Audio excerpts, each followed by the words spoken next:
Channel देख रहे हैं और मैं इमरान खान हूँ। एमरजेंसी लगाने की बात हो रही है पाकिस्तान में और बार बार ये बात की जा रही है। कुछ सियासतदान भी इसके बारे में बात करते हैं, कुछ सहाफ़ी जो हैं उनको पैगाम रसानी के लिए इस्तेमाल किया जाता है। वो आते हैं जी डंडे चलने लगे हैं, ये होने लगा, वो होने लगा, एमरजेंसी लगने लगी है, इस किस्म की बातें की जा रही हैं। लेकिन क्या जमहूरियत में इसकी गुंजाइश है और क्या एमरजेंसी पाकिस्तान में लगाई जा सकती है? देखिए, इससे पहले जो आखिरी कोशिश हुई थी एमरजेंसी लगाने की वो परवेज़ मुशर्रफ साहब के दौर में हुई थी। उस वक्त परवेज़ मुशर्रफ पाकिस्तान के सदर थे, स्याह और सफ़ेद के मालिक थे और उनके पास उस वक्त यूनिफॉर्म भी था। तो परवेज़ मुशर्रफ साहब ने एमरजेंसी अनाउंस की थी 3 नवंबर 2007 को। लेकिन अच्छा, ये जो एमरजेंसी लगी थी ये नेशनल टेलीविज़न से इसको अनाउंस किया गया था और शाम के वक्त इस एमरजेंसी को इम्पोज कर दिया गया था। पाकिस्तान में जनाब एमरजेंसी लगा दी गई है और एक नया ऑर्डर जारी कर दिया गया था जिसके तहत तमाम जजेस ने पीसीओ का हलफ लिया था। इसको जो है वो प्रोविजनल कॉन्स्टिट्यूशनल ऑर्डर 2007 कहा जाता है कि पीसीओ, और पीसीओ के तहत जो है वो कुछ अहकामात थे और जजेस को कहा गया था कि इसके मुताबिक आप हलफ ले लें। लेकिन हुआ ये था कि सुप्रीम कोर्ट ऑफ पाकिस्तान में इसके खिलाफ एतजाज़ अहसन साहब ने उस वक्त एक दरख्वास्त डाल दी थी और उसमें कहा गया था कि मुल्क में मार्शल लॉ लगाया जा रहा है, इसको रोका जाए, और फिर सुप्रीम कोर्ट ने उसको रोकने के लिए अहकामात जारी कर दिए थे। एमरजेंसी एक्चुअली होती क्या है और ये लगती कैसे है? जितने भी सियासतदान इस वक्त पाकिस्तान में मौजूद हैं और वो सियासत कर रहे हैं और अहम जगहों पर मौजूद हैं, वो सारे पीसीओ के खिलाफ थे, पीसीओ जजेस के खिलाफ थे और एमरजेंसी के खिलाफ थे और मार्शल लॉ के खिलाफ थे। अब ये सारे लोग हुकूमत में हैं, तो क्या ये एमरजेंसी लगने देंगे? एमरजेंसी जो है वो लगाता तो सदर पाकिस्तान है। तो आसिफ अली जरदारी साहब तो एमरजेंसी के खिलाफ थे और आसिफ अली जरदारी साहब अब कैसे सदर पाकिस्तान के तौर पे एमरजेंसी लगाएंगे? हालात को देखते हुए सदर अगर ये फैसला कर ले कि एमरजेंसी नाफिज करनी है तो फिर जो पार्लियामेंट है वो 30 दिन के अंदर अंदर उसकी तौसीह करती है और वो ये कहती है जी बिल्कुल ठीक है, ये एमरजेंसी लगी, हम इसको मान लेते हैं। लेकिन क्या एमक्यूएम, पीपल्स पार्टी और पीएमएलएन तीनों जमातें एक ही वक्त में जमहूरियत की दावेदार होने के बावजूद एमरजेंसी की हमायत करके अपना मुंह काला करेंगी? तो मुझे लगता है कि ये बहुत मुश्किल है। और अगर एमरजेंसी लगा भी दी गई तो सुप्रीम कोर्ट ऑफ पाकिस्तान में इस वक्त कादी साहब अकलियत में है और कादी साहब किसी भी सूरत में सुप्रीम कोर्ट ऑफ पाकिस्तान से इस एमरजेंसी को वैलिडेट नहीं करवा पाएंगे। जजेस को अगर कहा गया कि वो एमरजेंसी के मुताबिक जो है वो अब अपनी राय को तब्दील करें, या जैसे पहले पीसीओ जजेस आ गए थे इस किस्म का कोई ऑर्डर जारी किया गया, तो ये बड़ा आसान हो जाएगा जजेस के लिए और अदलिया के लिए कि वो किस तरफ जाकर खड़े होते हैं। वो वकला तहरीक जो अब तक नहीं चली, वो वकला तहरीक जिसको किसी ना किसी तरह लालच, ओहदे और बहुत सारी चीज़ों के जरिए से दबाया गया है, वो वकला तहरीक जो वकीलों को दबा के, पर्चे दे के, कुछ भी करके अभी तक कंट्रोल की हुई है, ज़ाती ताल्लुकात की बुनियाद पर भी हो सकता है, वकीलों की वो तहरीक चल पड़ेगी अगर किसी वक्त भी इस मुल्क में एमरजेंसी लगाने का ऐलान किया गया तो। और दूसरी बात यह है कि एमरजेंसी और मार्शल लॉ की ज़रूरत क्या है? पाकिस्तान में एक हुकूमत मौजूद है जो जाली फॉर्म 47 पर बनी है। पाकिस्तान में अदालतें मौजूद हैं जो इस मामले के ऊपर इंसाफ देंगी। डर किस बात का है मैं ये आपको इस वीलॉग में बताऊंगा कि सबको अपनी तबाही नज़र आ रही है, चाहे एमरजेंसी लगाने के ख्वाहिशमंदों को, चाहे मौजूदा जो हुकूमत है इसमें पीएमएलएन को, पीपल्स पार्टी को और एमक्यूएम को, इन सबको अपनी तबाही नज़र आ रही है। और अपनी तबाही इनको कैसे नजर आ रही है? पब्लिक के अंदर इनकी बिल्कुल मकबूलियत नहीं है, अवाम इनकी शक्लें नहीं देखना चाहते। जिस तरह ये झूठे तरीके से इक्तदार में आए हैं और इक्तदार में आने के बाद जो इन्होंने अवाम की दुर्गत बनाई है, उसके बाद अवाम तो इनकी शक्लें नहीं देखना चाहती है, तो अब वोट मांगने के लिए नहीं जा सकते, जो इनकी हालत हो गई है। ये वोट मांगने के लिए मैं आपको लिख कर दे रहा हूं कि अगले 1 साल के अंदर भी अगर इलेक्शन हो गया तो ये वोट मांगने के लिए पब्लिक में नहीं जा पाएंगे।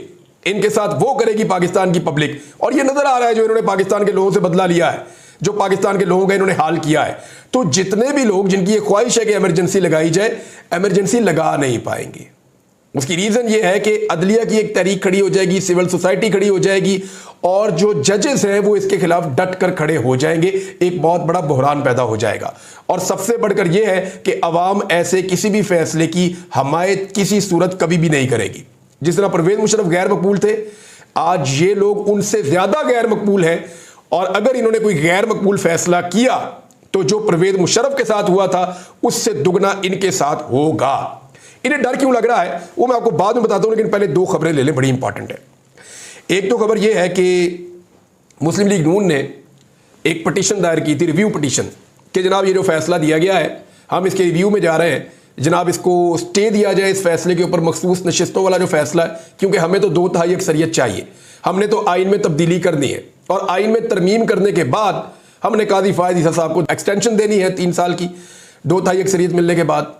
तो मामला ये है कि वैसे तो अब आजम नज़ीर तारड़ साहब ये कह रहे हैं कि जनाब हमारी बात हुई थी काजी फायद ईसा साहब से और उन्होंने दिलचस्पी जाहिर नहीं की एक्सटेंशन लेने में, लेकिन काजी साहब ने कभी इसको डिनाई नहीं किया। नॉर्मली वो चीज़ों को सामने आकर डिनाई कर देते हैं। दूसरा, ये बात आजम नज़ीर तारड़ साहब ने खुद की थी और ये बात ख्वाजा आसिफ साहब ने भी की थी एक्सटेंशंस की, और PMLN के मुख्तलिफ लोग अक्सर ये कहते रहे हैं और सहाफ़ी इसको रिपोर्ट करते रहे हैं कि एक्चुअली ये मामला 2/3 अक्सरियत वाला या मखसूस नशिस्तों वाला काजी साहब की एक्सटेंशन के साथ जाकर जुड़ा है और काजी साहब को इस केस से अपने आप को अलग करना चाहिए, ये मुतालबा भी करते रहे हैं। अब मखसूस नशिस्तें जब से इनसे छिनी है तो इनका सबसे बड़ा ख्वाब टूट गया है। इन सारी चीज़ों को आपने जोड़कर देखना है। देखें, अगर काजी फायद ईसा साहब चीफ जस्टिस ऑफ पाकिस्तान नहीं रहते तो PMLN के पास ये इख्तियार ख़त्म हो जाएगा कि वो जाली फॉर्म 47 के ऊपर लंबे अरसे तक इक़्तिदार में बैठे रहें, क्योंकि जब चीफ जस्टिस ऊपर इंसाफ देने वाले आ जाएंगे और चीफ जस्टिस ऑफ पाकिस्तान जजेस को अलाउ करेंगे कि कोई स्टे नहीं है, आप ट्रिब्यूनल्स के अंदर बैठकर इंसाफ के साथ फैसले करें, तो फिर जजेस क्या करेंगे? जजेस फॉर्म 47 वालों को फारिग करेंगे और जिनके पास असली वोट पड़े हुए फॉर्म 45 है वो आकर असेंबली में बैठना शुरू हो जाएंगे और थोड़े ही अरसे के अंदर जो है वो PMLN की जो है हुकूमत की मेजॉरिटी वो माइनॉरिटी में तब्दील हो जाएगी और पाकिस्तान तहरीक इंसाफ जो इस वक्त एक माइनॉरिटी में, हालांकि पाकिस्तान तहरीक इंसाफ इस वक्त सबसे बड़ी जमात है कौमी असम्बली में, लेकिन जैसे जैसे वो ऊपर जाएंगे उनकी मेजॉरिटी बनेगी और वो आज़ाद तरीके से हुकूमत बनाने की पोजीशन में आ जाएंगे।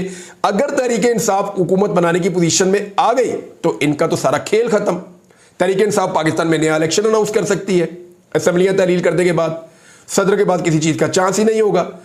तो पाकिस्तान तहरीक इंसाफ गेम में पूरी तरह वापस आ जाएगी और वो कुछ कर सकती है जिसका इनको अंदाजा भी नहीं है। तो इससे ये सारे लोग डरे हुए हैं। ख्वाजा आसिफ साहब बार बार कह रहे हैं कि हमें पता है जी अक्टूबर में क्या होना है, हमें आइडिया है जी अक्टूबर के अंदर हमारा जो 8 फरवरी वाला इलेक्शन है उसको मुतनाज़ कर दिया जाएगा। तो मैं ख्वाजा साहब को बताता हूँ, ख्वाजा साहब ये अक्टूबर में नहीं होना, ये होते होते नवंबर और दिसंबर आ जाएगा, क्योंकि जो ट्रिब्यूनल्स हैं वो अपना काम शुरू करेंगे उस वक्त आज़ादी के साथ जिस वक्त ये स्टे खत्म हो जाएगी, जिस वक्त ये जो दबाव है ट्रिब्यूनल्स के ऊपर ये खत्म हो जाएगा, जब ट्रिब्यूनल्स को आज़ादी से अपना काम करने की इजाज़त मिल जाएगी और फिर अदालतों के अंदर केसेस लगेंगे और फिर उनके नतीजे में सीटें तब्दील होंगी। यानी आपने सीट छीनी हुई है रेहाना डार साहिबा की, इलेक्शन तो आप हार रहे थे, बड़े मार्जिन से हार रहे थे, रेहाना डार साहिबा जीत रही थी, लेकिन आप जाली फॉर्म 47 के ऊपर आ गए। अब जब आपका मामला जाएगा अदालत में, आपके पास असली फॉर्म 45 है ही नहीं, वो उनके पास है, डार फैमिली के पास, वो लाएंगे, इलेक्शन कमीशन लाएगा, बाकी जमातें लाएंगी, इलेक्शन ट्रिब्यूनल उसको देखेगा और फैसला आपके खिलाफ कर देगा। ख्वाजा साहब आप डी सीट हो जाएंगे और रेहाना डार साहिबा को सीट मिल जाएगी और वो जाकर कौमी असेंबली में बैठ जाएंगी। ये होगा और ये आपके साथ नहीं, और बहुत सारे लोगों के साथ होगा। तो इसका खौफ इनको अभी से पैदा हो गया है कि अगर बचना है तो काजी फायद ईसा साहब को इनके टन्योर को प्रलॉन्ग करना होगा, लंबा लेकर चलना होगा। लेकिन क्या ये कर सकते हैं? अब इस अमल के लिए धमकियां भी दी जा रही हैं, इमरजेंसी की बातें भी सुनाई जा रही हैं, मार्शल लॉस की बातें भी कुछ लोग बिला वजह सुना रहे हैं। हालांकि मुझे नहीं लगता कि इदारे पाकिस्तान में इस तरह का कोई तजर्बा करने वाले हैं। ये तो डिक्टेटर ने काम किया था, परवेज मुशर्रफ ने, और अभी तो मुल्क में ऐसा कुछ दिखाई भी नहीं दे रहा। और आसिफ अली जरदारी साहब अपने पाँव पर मेरे ख्याल में कुल्हाड़ा नहीं मारेंगे और चीज़ों को इंसाफ के साथ चलने देंगे। आसिफ अली जरदारी साहब की सिंध में हुकूमत है, बस वो खुद सदर पाकिस्तान है, तो उनको क्या प्रॉब्लम है PMLN के लिए इतनी बड़ी मुसीबत अपने गले में ले लें? सेनेट का चेयरमैन उनका है, सदर उनका है, सिंध में हुकूमत उनकी है और वो वहाँ सिक्योर है, तो उनको क्या ज़रूरत है कि PMLN के लिए इतना बड़ा अपने ऊपर दाग लगवा लें, अपना मुंह काला कर लें ये करके कि जी हमने मुल्क में इमरजेंसी लगा दी है और अपना नाम उन लोगों में लिख लें। हालांकि इससे पहले जरदारी साहब एक दफ़ा एक सूबे में गवर्नर रूल लगा चुके हैं, गवर्नर राज एक दफ़ा लगा चुके हैं, लेकिन वो फिर ख़त्म हो गया था, बाद में मामला जो है वो रिजॉल्व हो गया था। बहरहाल ये अब जो नज़रसानी की अपील PMLN ने दायर की थी ना, इनकी सारी उम्मीदें उसके साथ बंधी हुई थी। इन्हें लगा कि जैसे ही नज़रसानी अपील आएगी इस पर स्टे हो जाएगा और इस फैसले के ऊपर अमल दरामद रुक जाएगा, और इसी उम्मीद के ऊपर इन्होंने इलेक्शन कमीशन ऑफ पाकिस्तान का इजलास जो है वो एक दिन और आगे कर दिया, यानी आज फिर इजलास चलेगा। वो अमल दरामद के हवाले से इजलास कर रहे हैं, अमल दरामद नहीं कर रहे। इलेक्शन कमीशन ऑफ पाकिस्तान ने, मैंने पहले भी कहा था कि अमल दरामद करना है फैसले पे, सोचना नहीं है, ज़ेन पे जोर नहीं डालना, क्योंकि पहले भी उन्होंने गलत फैसला किया था जिसके खिलाफ सुप्रीम कोर्ट ऑफ पाकिस्तान ने रूलिंग दी है। 8 जजेस ने फैसला दिया है, तो अब उन्होंने अपने ज़ेन पे जोर दिए बगैर जो लिख कर दे दिया सुप्रीम कोर्ट ऑफ पाकिस्तान ने, उसके ऊपर इंप्लीमेंट करना उन्होंने, और उन्हें ये करना पड़ेगा इलेक्शन कमीशन को। लेकिन आज का दिन उन्होंने इसलिए देखा कि हो सकता है कि सुप्रीम कोर्ट ऑफ पाकिस्तान में काजी फाहिद ईसा साहब की दाल गल जाए, और हो ये कि एक दफा ये रिव्यू में चला जाए मामला, और हम कहेंगे अब क्योंकि रिव्यू में है तो इसको भी पेंड कर देते हैं, इसको भी रोक देते हैं, तो जब फैसला आएगा तो तब देखेंगे। अब उधर भी जो है ना वो एक बड़ा अजीबोगरीब काम हो गया। काजी फाहिद ईसा साहब चले गए अकलियत में, उनके पास अब अक्सरियत है नहीं सुप्रीम कोर्ट में, तो 3 जजेस की एक कमेटी, और ये कानून भी बनाया हुआ इस हुकूमत का है, यानी इन्होंने जस्टिस बंदयाल साहब को बांधने के लिए एक ऐसा कानून बनाया था जिस कानून के तहत इन्होंने ये तय कर लिया था कि 3 जजेस मिलकर, उनकी कमेटी मिलकर फैसला करेगी जो अहम मामलात हैं केसेस के, उनके ऊपर 3 जजेस की कमेटी बैठ के फैसला किया करेगी। चीफ जस्टिस से इख्तियार वापस ले लिया था। तो अब काजी फाहिद ईसा साहब हैं, जस्टिस मंसूर अली शाह साहब हैं, जस्टिस मुनीब अख्तर साहब हैं, ये तीनों जज साहबान बैठे। जो कोर्ट रिपोर्टर्स हैं उन्होंने जो रिपोर्ट किया, मैं कोर्ट टू कोर्ट आपको बता देता हूं। उनका यह कहना है कि काजी फाहिद ईसा साहब ने कहा जी रिव्यू में डालें, और इसको रिव्यू में डाल दे, जो फैसला हमने दिया है सुप्रीम कोर्ट ऑफ पाकिस्तान ने मखसूस नशिस्तों के हवाले से PMLN की दरखास्त के ऊपर, इसको रिव्यू में डाल दें। लेकिन बाकी दोनों जजेस ने इसकी मुखालफत की, और उन्होंने कहा कि इसको तब तक रिव्यू में नहीं डालेंगे जब तक कि तफसीली फैसला जारी नहीं हो जाता, और तफसीली फैसला आने में तो बहुत टाइम लगेगा। उसकी वजह यह है कि जजेस 2 महीने की छुट्टी पे जा रहे हैं। अगर जजेस 2 और काजी साहब के पास रह गए हैं बाकी सिर्फ टोटल 100 दिन, यानी आज जो है वो 99 डेज रह गए, 99 दिन। 99 दिन में से 60 दिन तो आप ये कर दें अलग, 60-65 दिन ये निकल गए, उसके बाद जनाब छुट्टियां निकल गई, तो काजी साहब के चांसेस कम होते चले जा रहे हैं। ये फ्रस्ट्रेशन है, और इस फ्रस्ट्रेशन की वजह से इमरजेंसी की धमकियां लगाई जा रही हैं कि डंडा चलेगा, ये होगा, वो होगा, और सहाफियों को शर्म भी नहीं आती। वो आकर इदारों के बिहाफ के ऊपर ऐसी बातें कर रहे हैं जिससे पाकिस्तान में इदारे बदनाम हो रहे हैं। इदारों को भी इस बात का नोटिस लेना चाहिए कि भाई धमकियां किस बात की तुम जाकर लगा देते हो हमारे नाम ले लेकर, कि अब ये हो जाएगा, अब वो कर देंगे, अब इसको मारेंगे, अब उसको मारेंगे, अब बंदे पकड़ेंगे, बंदे अंदर करेंगे, कानून को नहीं देखेंगे, आइन को नहीं देखेंगे। ये धमकियां और खुश हो के लगा रहे हैं। मुझे तो हैरत होती है, इनको शर्म भी नहीं आती। अब इस बात पे आ जाए आपके काजी फाहिद ईसा साहब के साथ हुआ क्या। 2 जजेस एक तरफ हो गए, उन्होंने कहा जी इस केस को नहीं सुनना, इस केस को सुनेंगे 2 महीने बाद जब जजेस छुट्टियों से आएंगे, और तफसीली फैसला आने में भी इस पर टाइम लगेगा। मेरे ख्याल में तफसीली फैसला जो है वो उसको लग जाएंगे 2-2.5 महीने, ऑलमोस्ट 2-2.5 महीने के बाद तफसीली फैसला आएगा। उसके बाद इसकी एक डेट मुकर्रर होगी, फिर इस पर डेटें पड़ती रहेंगी, फिर देखते हैं इसका कब फैसला आता है। और जब भी इसका फैसला आएगा तब तक काजी फाहिद ईसा साहब का मामला एक्सटेंशन का बहुत ठंडा हो चुका होगा, अगर वो है तो।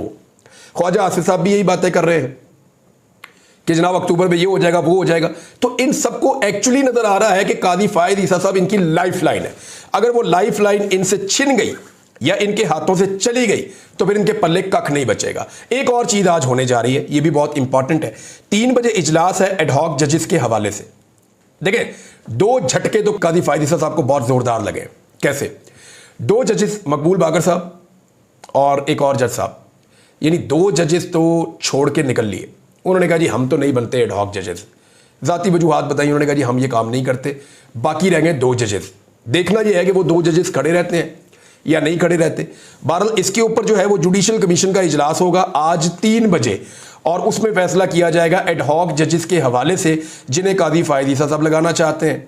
अब मामला ये है कि जस्टिस मज़ारुद्दीन नकवी साहब भी हैं और जस्टिस एजाजुल एहसन साहब भी हैं जो हाल ही में रिटायरमेंट लेकर गए हैं।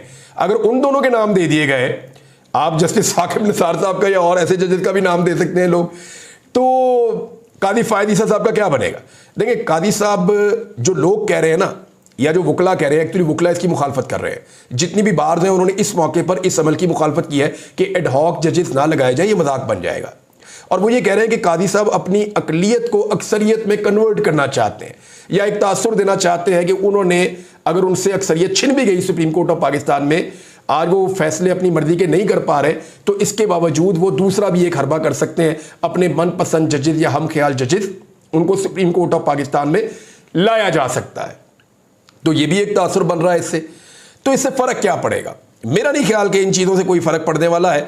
2 जजेस तो इसमें से निकल गए हैं, और लगता ऐसा है कि बाकी 2 जजेस में से भी एक आधा जज शायद निकल जाएगा। और फिर अगर एडहॉक जजेस आएंगे भी तो वो इस तरह के नहीं आएंगे जिस तरह के कादी फायज ईसा साहब चाह रहे हैं। और अगर वो वैसे ले भी आए तो आईनी मामला और पाकिस्तान तहरीक इंसाफ से जुड़े हुए केसेस, तहरीक इंसाफ पूरी कोशिश करेगी कि वो केसेस ना सुने जाएं। देखिए बहुत सारे केसेस हैं सुप्रीम कोर्ट ऑफ पाकिस्तान में जो ताखीर का शिकार हो रहे हैं। मिसाल के तौर पे जबरी गुमशुदगियों वाला मामला ताखीर का शिकार होता रहा है। मिसाल के तौर पे लेवल प्लेइंग फील्ड वाला मामला ताखीर का शिकार होता रहा है। मिसाल के तौर पे और बहुत सारे मामला हैं। एक और मामला है 8 फरवरी की धांधली का मामला, ताखीर का शिकार हो रहा है, केस लग ही नहीं रहा। और भी कई केसेस हैं पाकिस्तान तहरीक इंसाफ के जो नहीं लगते, नहीं सुने जाते। तो मेरे ख्याल में ये मखसूस नशिस्तों वाला केस है। अगर ये 3-4 माह ना भी सुना जाए अब, और 3 या 4 माह के बाद जब कादी फायद ईसा साहब चले जाए, उसके बाद अदालत रिव्यू सुन ले PMLN का, तो कोई इससे फ़र्क तो नहीं पड़ता। लेकिन इसी से सारा फ़र्क पड़ता है। जो जो खेल खेला गया माजी में जज साहिबान के खिलाफ, और जिस तरह कादी फायद ईसा साहब ने उस वक्त एक रोल प्ले किया था, वही चीज़ें सारी की सारी आज कादी फायद ईसा साहब के सामने आ गई। जो जो चीज़ें उन्होंने लिखी और जो जो चीज़ें कादी फायद ईसा साहब ने बोली और जो जो चीज़ें उन्होंने अपने से पहले चीफ जस्टिस के खिलाफ की, और जैसे उन्होंने एक इत्तेहाद बनाया और जो चीज़ें वो करते रहे, वही सारी चीज़ें उसी अंदाज में वैसे ही आकर कादी फायद ईसा साहब के सामने खड़ी। लेकिन फ़र्क सिर्फ इतना है कि कादी फायद ईसा साहब ने जो कुछ भी किया उसका फ़ायदा एक पॉलिटिकल पार्टी को हुआ। मेरी नज़र में यही हुआ, एक पॉलिटिकल इत्तेहाद को हुआ और एक पॉलिटिकल पार्टी को उसका नुकसान हुआ।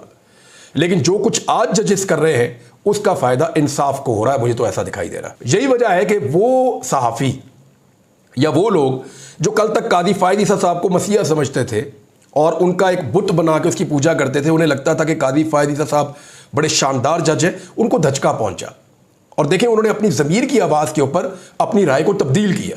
उन्होंने कहा नहीं यार, ये कादी साहब ज़्यादती कर रहे हैं, हम इस ज़्यादती के साथ खड़े नहीं हो सकते। तो कादी साहब के बेहतरीन जो हमायती थे वो बदतरीन तनकीद करने वालों के अंदर शामिल हो गए, और ये कादी साहब के साथ हुआ है और हमने होता हुआ देखा है। और ये इस बात का सबूत है कि कादी फायद ईसा साहब से जो तवक्कुआत थी सुप्रीम कोर्ट ऑफ पाकिस्तान के चीफ जस्टिस के तौर पे, वो तवक्कुआत किसी की भी पूरी नहीं हुई, सवाए पाकिस्तान में एस्टेब्लिशमेंट और एक जो PDM की हुकूमत है या PDM के जो हुक्मरान हैं उनके अलावा और किसी की भी तवक्को पूरी नहीं हुई। अब तक के लिए इतना ही। अपना ख्याल रखिएगा, अपने इस चैनल का भी। अल्लाह हाफ़िज़।